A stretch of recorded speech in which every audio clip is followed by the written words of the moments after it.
पश्चिम बंगाल में विधानसभा चुनाव में अभी कुछ ही महीने बचे हैं, लेकिन सियासी पारा अपने चरम पर पहुंच चुका है। सत्ता की जंग अब सिर्फ भाषणों तक सीमित नहीं रही, बल्कि रणनीति जोड़ तोड़ और डर के माहौल में तब्दील होती दिख रही है। हर दल अपने अपने हिसाब से बिसात बिछा रहा है। इस बीच सबसे बड़ा सवाल ये है कि क्या तृणमूल कांग्रेस के खिलाफ खड़ा असंतोष एक मंच पर आ पाएगा, या फिर यह बिखरा हुआ विरोध एक बार फिर सत्ताधारी दल को राहत दे देगा। बीजेपी के भीतर इस बार एक अलग तरह की सोच उभरती दिख रही है। पार्टी के कुछ नेता खुलकर कह रहे हैं कि चुनाव जीतने के लिए परंपरागत सीमाओं को तोड़ना होगा।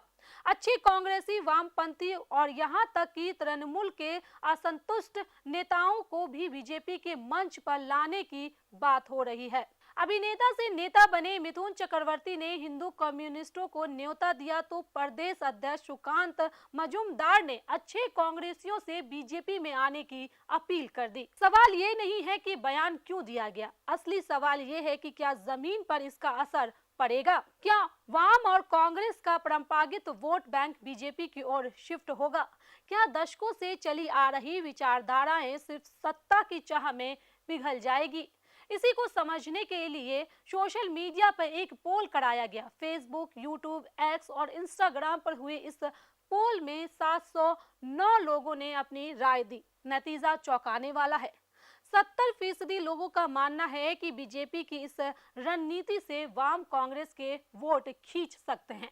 वहीं 28% ने साफ कहा है कि ऐसा नहीं होगा। 2% लोग असमंजस में दिखे। यह आंकड़े बताते हैं कि जनता के मन में बदलाव की उम्मीद भी है और डर भी। लेकिन सियासत की यह तस्वीर सिर्फ रणनीति तक सीमित नहीं है। जमीनी हकीकत कहीं ज्यादा डरावनी नजर आती है।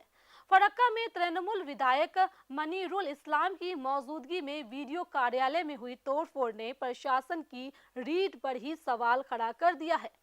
एक सप्ताह बीत जाने के बाद भी हालात जस के तस है। वीडियो कार्यालय में विधायक का बेरोक टोक दबदबा जारी है।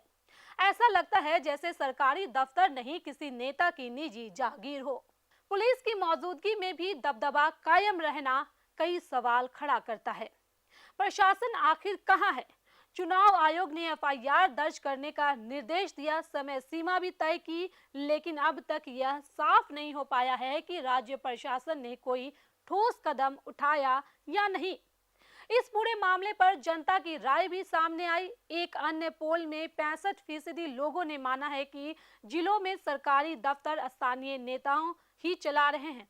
33% ने इसे इनकार किया, जबकि 2% कुछ कह नहीं पाए। हालात यही नहीं रुकते। तोड़फोड़ के मामले में गिरफ्तार लोगों को जमानत मिलने के बाद सत्तारूढ़ दल द्वारा उनका स्वागत किया गया। ये जैसे आग में घी डालने जैसा है। सवाल ये है कि क्या इससे राजनीति से जुड़े बदमाशों के हौसले और बुलंद होंगे? जनता का जवाब बेहद साफ है। 89% लोग मानते हैं कि इससे अपराधियों को और प्रोत्साहन मिलेगा, जबकि सिर्फ 9% इससे सहमत नहीं है। बंगाल की सियासत में यह आंकड़े सिर्फ राय नहीं, एक गंभीर चेतावनी है। तो चलिए फिलहाल इस खबर में बस इतना ही। देश दुनिया की ऐसी तमाम बड़ी खबरों के लिए बने रहे मंथन टुडे के साथ। साथ ही हमारे चैनल को लाइक करें, सब्सक्राइब करें, फॉलो करें और निष्पक्ष पत्रकारिता देखना है तो देखते रहे मंथन टुडे। बहुत बहुत शुक्रिया।